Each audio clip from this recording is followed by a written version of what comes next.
Good afternoon mga RTH, may explore ako balik sa in-explore ko noon na din nga inano ko na sa video sa YouTube, ina-upload ko. So balikan ko pag video. Ito yung mga bato na naka point doon, napunta doon na tatlo nakahilira sila, isa, dalawa at tatlo.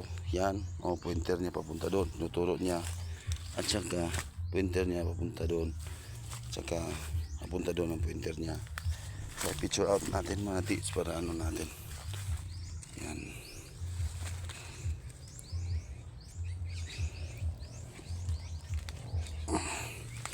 Tapos dito banda mga tiis is may hukay dyan. Yan. Kasi may nagtetreasure noon dito. Pero hindi na nakuha yung kayamanan. Yan, malalim yung mga tiis.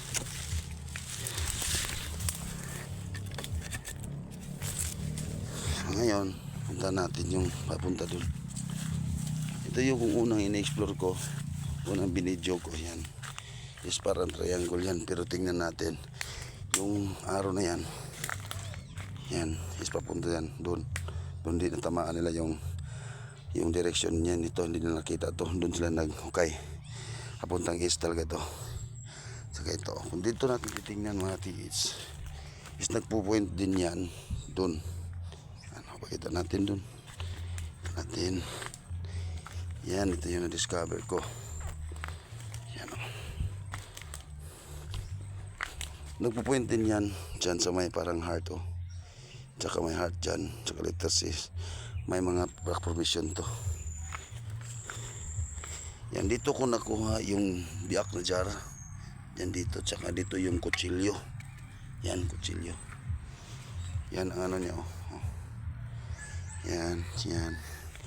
Yan, tsaka parang may letter C galing dito. So tingnan natin, bilog yan.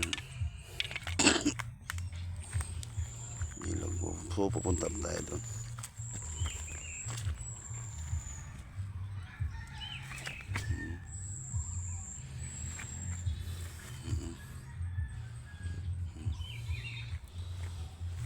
Ngayon, so ito is parang animal figure din to. Yan, nakaganan siya. Tapos dito is naka terce siya. Yung bato naka letter C siya. Mabilog niya papunta dun. Ito is naka heart yan. Naka heart yan mga tiits. Heart yan. Dito naman mga tiits is yung ano niya, pinupoint niya ito. Yan. Pinupoint niya yan. Tingnan nyo. Yan ang pinupoint niya. So, tinatry ko na to mga tiis na linisan. Yan, pero yung kulay ng bato, tingnan nyo. May detection din dito. Iba yung kulay. Tsaka doon yung direksyon na yan mga tiis. May nagkahiliran tatlong bato doon. Nagka-triangulo. Tatlong bato. Pakita ko sa inyo mga tiis yung tatlong bato. Para makita natin yung kabuang larawan. Dito tayo daan. Dito tayo daan mga tiis. Pakita ko sa inyo yung tatlong bato nga naka-triangle. Saka yung postura niya.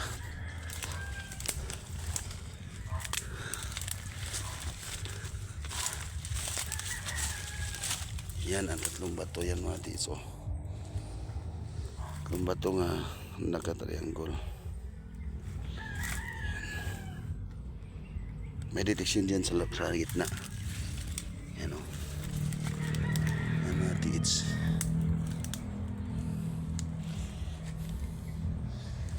Yan o. So kailangan pa natin i-explore to. So dito nagpo-point siya o. May pointer siya papunta dun. Yan, may pointer siya o. Yan. O nagkahilira siya. Tandaan nyo mga tiits. Dito o. Tsaka nagpoint to pabalik doon sa unang video ko dito, doon sa nakuhaan ng ito na point niya.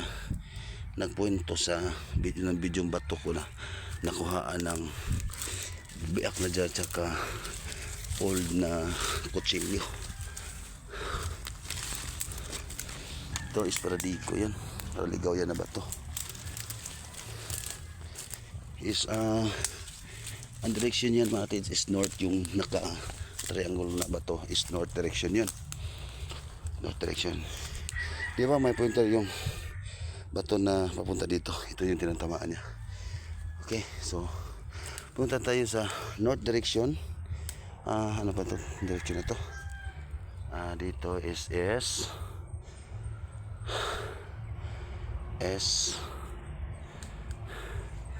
the north.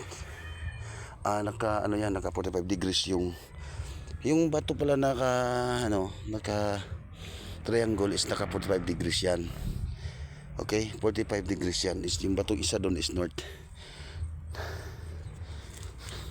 Naka 45 degrees yung bato. Okay, dito naman sa dito naman dito tayo magbaro. Ayo. Is 3135 degrees yung bato na yan. 135 degree. Yan. Itong bato na to is 135 degree direction. May butas malalim pa yan mga tiis. Hindi ko na tinuloy kasi papunta yan sa ilalim, down sa ilalim mga tiis. Parang animals yun yan mga tiis. So ngayong ang mata na yan mga tiis, mata na yan, so papuntahan natin yung 135 degree sa unahan doon punta tayo doon sa 135 degrees sa unahan. Ito yun mga tiis, meditation din yan dito. Yan, meditation din yan. Okay, so dito is may dito is letter B, triangle yan mga tiis, diba? Triangle, tapos may ganun dito, tawag dito, letter C yata yun, saka triangle. Kaya dito may letter C o letter 6, number 6 C ba to? Pero siya, ganun siya ulit, number 6. Ipalagay natin number 6 yan.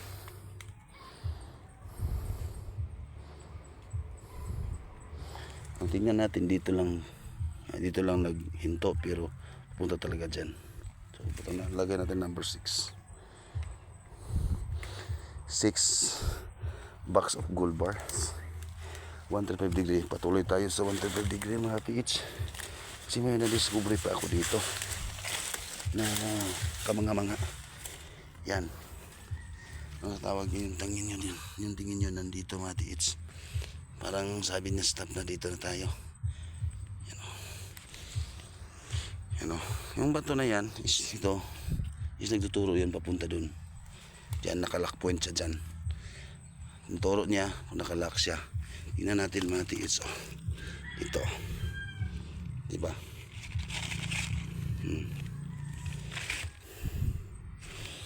Yung turo niya mga tiits.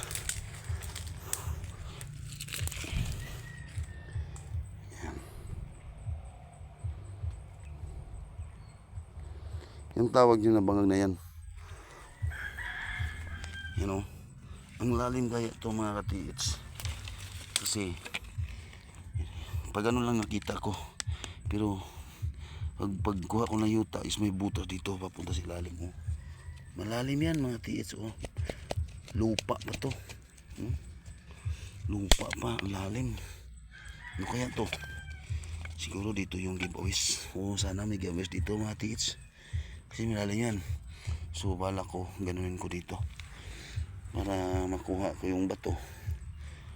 Yan, malalim yan mga tiits Diyan hinaharangan siya. Tapos dito yung niya, pointer niya, hinaharangan din sa bato, nakalock point siya. So stop na siya, nakalock yung bato. Kis doon banda mga tiits, may letter C at saka mukha ng tao doon. Siguro ibang na yun, deposit sign ng deposito kasi kumikidlat doon malakas. Yan.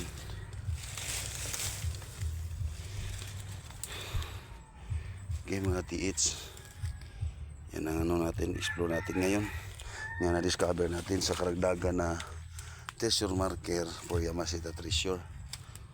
Yan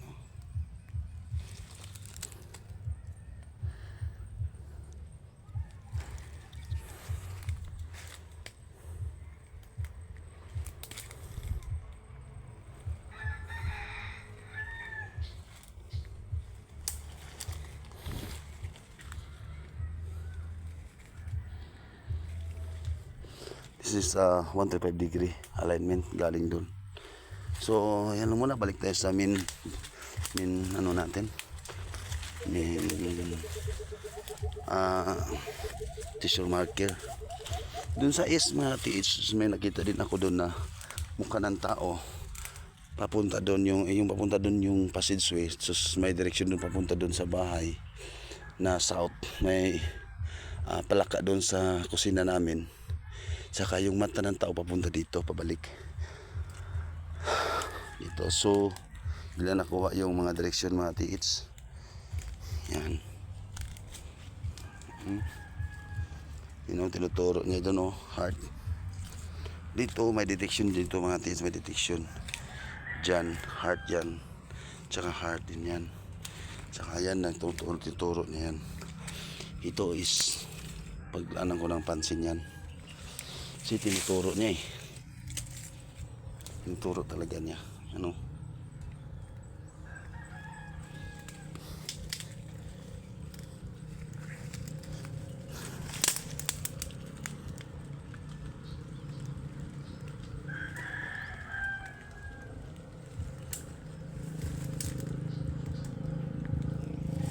Yan mga tits. So dito lang tayo kasi medyo malapit na ang ulan. So maraming salamat sa pagsubaybay ng mga video ko mga tits. So don't forget to subscribe my channel and don't forget my click the notification bell para ma-update ko sa lahat ng video ko na upload araw-araw mga tits. So maraming salamat po. So sana hindi kayo magsawa na magsuporta sa mga videos ko sa channel ko. Sa awa ng Diyos makaahon din tayo sa kahirapan na ating nadarama ngayon mga tits. So, kasi yung Diyos natin is buhay. Kanya ibigay lahat ng ating minamiti.